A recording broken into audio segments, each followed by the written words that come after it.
So this is the finished MTP camouflage. Really pleased with how it turns out, and this is what we'll be working on throughout this tutorial. It will be in short segments, but I'll explain how we're doing it as we go along. Hi, it's Rob from the Brush and Boltgun. Today I'm going to be doing a tutorial on how to paint multi-terrain pattern camouflage. Now this is the MTP camouflage that the British Army tend to wear now. It's taken over from the Combat Soldier 95, which I'll link up here because I did a tutorial for that a while back. I'm going to be doing this on the cloak of a Primaris Librarian in Phobos armour. So if you'd like to support the channel, our Ko-fi and Patreon page are linked below. Now on to the video. First colour we're going to use is Citadel Nurgling Green. This is just going to give it the green base for all the other colours to go on top of. Now when you put this on initially, it does look very light and very bright, and a bit too bright for the MTP itself. So what we'll do is we'll shade that down and get that a bit of a dark colour, and then we can start adding on the other colours on top of it. So all you have to do here is give it a smooth layer. There's no patterns or anything like that, just a nice smooth layer of Nurgling Green.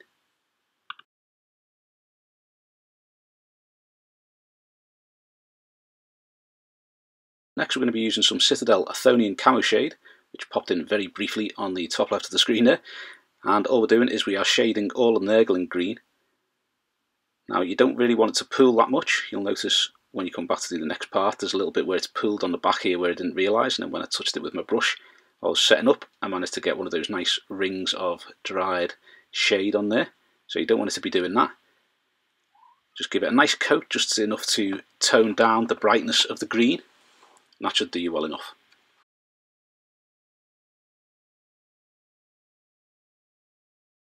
So next we're going to use some Citadel Mournfang Brown. Now looking at the MTP, this might be a slightly darker brown than you'd use or you'd want to use. So obviously if you've got a slightly lighter one, that may be a bit beneficial, but I didn't have anything that was more fitting to that colour.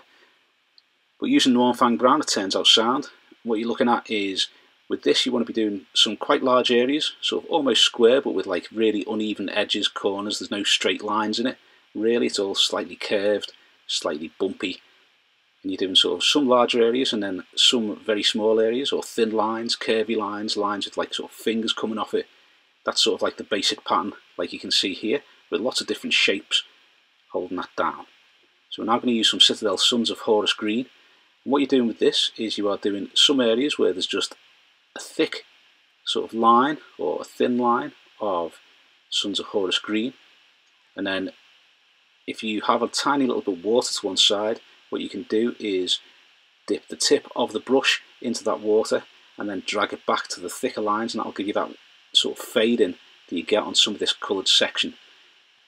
I do it myself using my tongue, so I do that using my tongue as I'm a proper brush licker.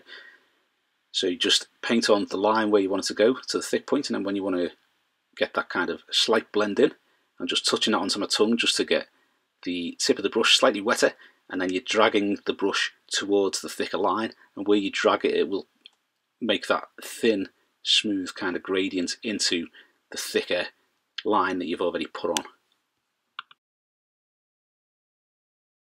So now we're going to be using some Citadel Rakarth Flesh. This is similar to the Mournfang Brown that we put on. This mainly seems to be a bit of a filler colour in the background. Can't see quite where I'm putting that on there, sorry.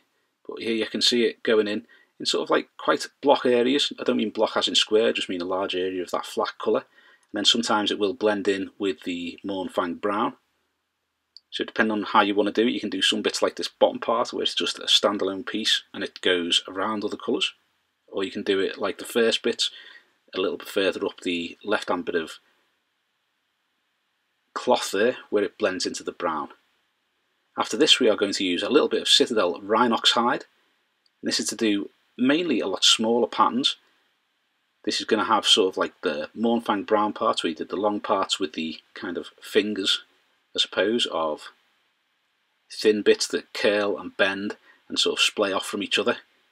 Annoyingly, this is slightly off camera. It's all going to have some small spots with thin lines coming off them, or little Y shapes and things like that. And it's basically just these little filler patterns that go around and cover up some of the green areas, go over the brown, over the Rakarth Flesh, and over the Sons of Horus Green as well.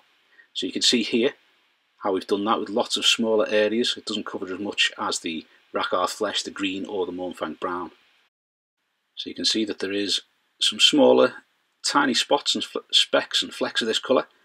And also you're going to have these slightly longer kind of bits that curl down and cover quite a large area, but they are still quite thin and spindly pieces too. So just lots of nice uneven shapes, different sizes, different patterns all over. Now I'm going to finish off with a little bit of Screaming Skull, and Screaming Skull goes on in these really small areas. You've got lots of little spots and lines.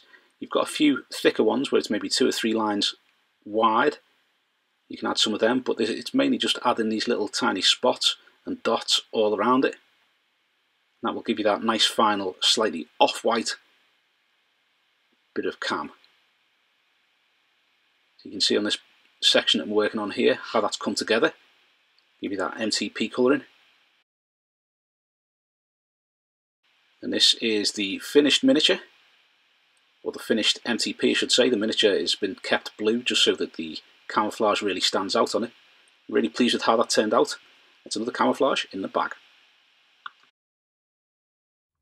Thanks for watching. I hope you've enjoyed the video, and if you have, please give us a thumbs up and subscribe to the channel so you don't miss any future content. Also, think about subscribing to some of our other social media, link below. Thanks very much. If you like the channel, you enjoy the content, and you'd like to support me, my Coffee and Patreon pages are linked below. Thanks very much.